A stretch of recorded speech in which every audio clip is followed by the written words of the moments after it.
Y esta sintonía y esta cabecera significa que ya tenemos con nosotros a Olaya López. Olaya, ¿qué tal? Buenas tardes. ¿Qué tal, María? Buenas tardes. Cambiaremos la música seguramente dentro de poco. Bueno, hoy empezamos Vigo Abierto y como siempre con homenajes. Hoy un homenaje muy especial al puerto de Vigo, de la mano de Javier Rivas, pero de Frigoríficos Berbés, esa empresa que tanto significó para nuestra ciudad y que, bueno, con el paso de los años ha ido cambiando, y vamos a ver ese testimonio que seguro que a todos os va a impactar.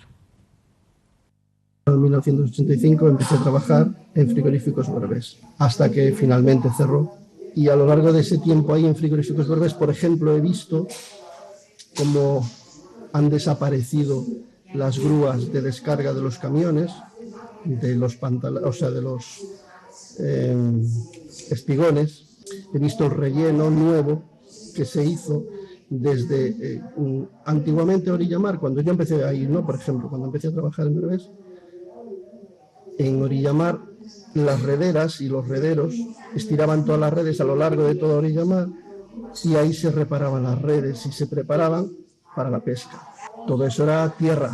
Es más, los camiones de transporte dejaban ahí los camiones aparcados prácticamente todos los días. Primero se rellenó el trozo de mar que había desde la tierra hacia adentro, eso se rellenó. Yo eso todo lo veía desde mi trabajo, cuando nos sentábamos en el comedor a tomar el bocadillo, como daba para el mar, lo veía, y después se asfaltó. Recuerdo estar sentado comiendo el bocadillo y viendo cómo los trabajadores iban levantando el muro que está por la acera, cerrándote el paso al mar y diciendo, joder, lo que nos están haciendo. ¿Qué te corre por el cuerpo cuando ves el deterioro de Frigoríficos Berbés después de tantos años?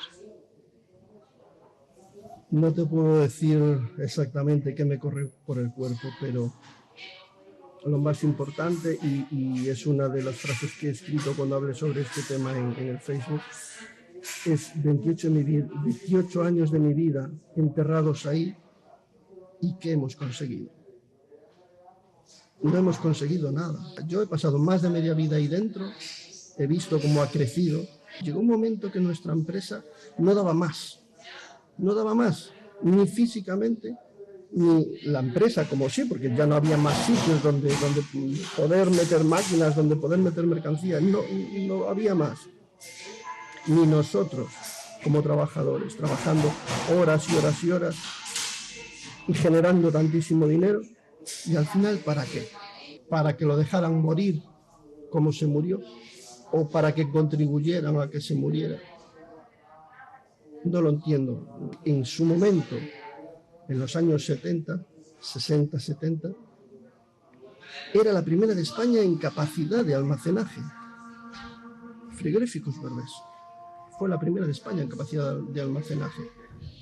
Y que al final se muera así, dejando a un centenar de personas en la calle, luchando aún encima por poder cobrar lo que ya no nos habían pagado, indemnizaciones, o sea, un montón de cosas que me da muchísima pena cada vez que paso por allí, veo el edificio medio caído, lo veo y digo, mira, ahí era donde estaban los vestuarios, allí era la oficina de mi jefe, allí era el taller, allí...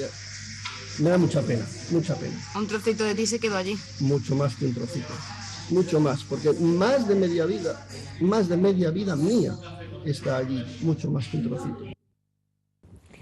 Y vamos ahora a cambiar de tercio porque estamos aquí con un noso convidado. Quería mostrarles este libro, Galegos na Argentina, un dos libros que Lois Pérez Leira, que temos hoxe no plató, ten escrito sobre a emigración galega. Seguramente vamos a falar con uns dos representantes dos maiores expertos que temos en Galicia sobre o tema da migración. Boas tardes. Buenas tardes, Olaya y María. Bueno, muchísimas gracias por estar aquí. Y ahora escoitando exactamente a intervención da persoa que acaba de falar, non se podría entender Vigo sin a emigración, porque Vigo nace coa emigración, o Porto de Vigo é fundamental para que hoxe disfrutemos da cidade de 300.000 habitantes que temos, e foi justamente porque existió un porto que comenzó a fabricar barcos y al mismo tiempo empezó a emigrar a xente, desgraciadamente, nos últimos séculos.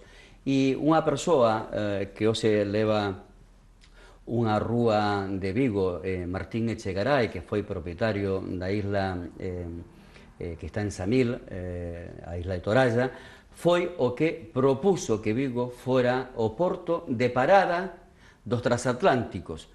Antiguamente, claro, o mar era unha autopista de barcos, e entón el logra que Vigo sea o lugar obrigatorio de todos os barcos de Europa, e iso determinou toda unha industria vinculada ao mar.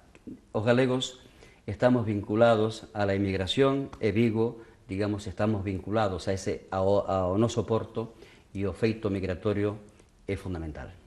Nos 13 libros que tes escritos, nos 25 documentais de 55 minutos nos que tratas e afondas no tema dunha maneira incrível, tentando transmitir 300 biografías de persoas que tiveron de ir alén do mar por motivos ben profesionais, normalmente eran exiliados políticos ou por supervivencia. Ti eres moi pequeno cando tiveste que cruzar ese mar, que cruzar o Atlántico. Tiñas só 2 anos, eres un galego como tú dis, pero eres un galego con acento argentino.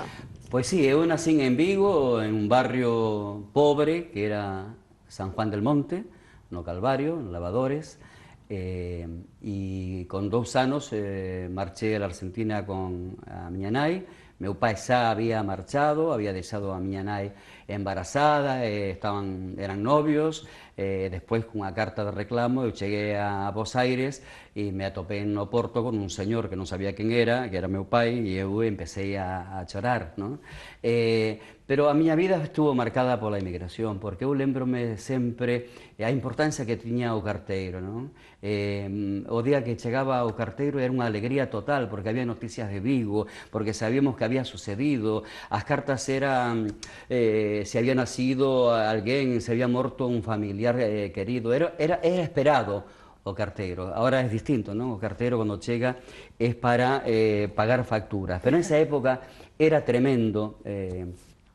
Eu lembrome moito tamén a importancia que tiñan a chegada de barcos, porque había moita xente de Vigo que traballaba, mulleres que traballaban na parte de, facían camas, eran camareiras de barcos, non?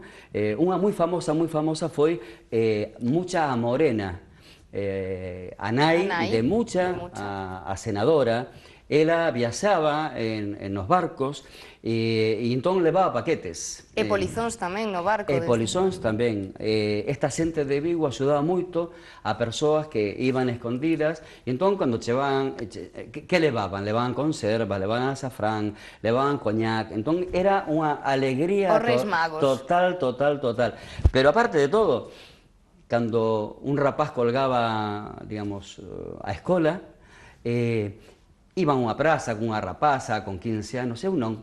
Eu sempre me iba ao porto de Bos Aires a camiñar, mirar barcos e intentar a ver se me podía subir un barco, para mirarlo, e soñaba sempre con retornar a Vigo a coñecer a miña familia, meus avós. Eu veño dunha familia represaliada, o 36, unha familia comunista, presa.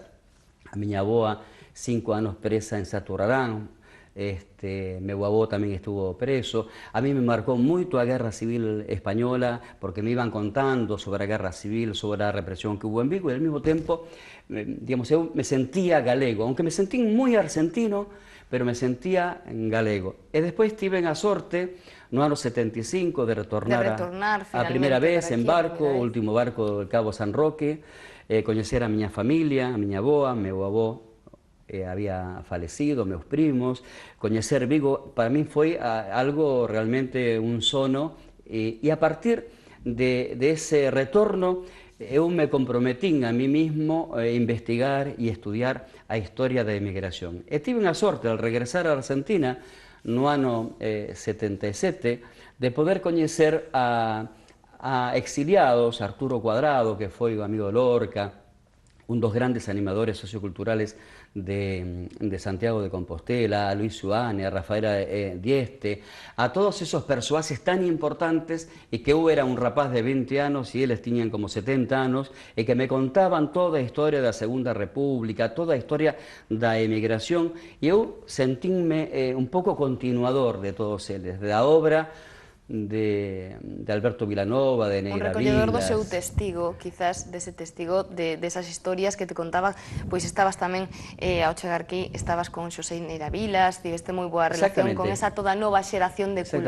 xente culta que quería tirar para adelante en un momento moi complicado porque acababa de ser a morte de Franco, vivíamos unha transición, viviste momentos políticos moi importantes dentro dese tema migratorio. Exactamente, e aparte de todo eu quería demostrar algo, que os galegos que marchaban no eran solamente galegos analfabetos, sino que eran persoas moi traballadoras que se autoorganizaron, que fundaron institucións importantes como Centro Galego da Habana, de Bos Aires, cooperativas laborais, fixeron obras titánicas editoriais, como MC na Argentina, Botella al Mar. Quere decir que a nosa inmigración xogou un papel moi activo na fundación destos novos países en América Latina. Por lo tanto, eu que quero reivindicar, digamos, ese papel activo, transformador, progresista que tuvo esa emigración, esa epopeya colectiva.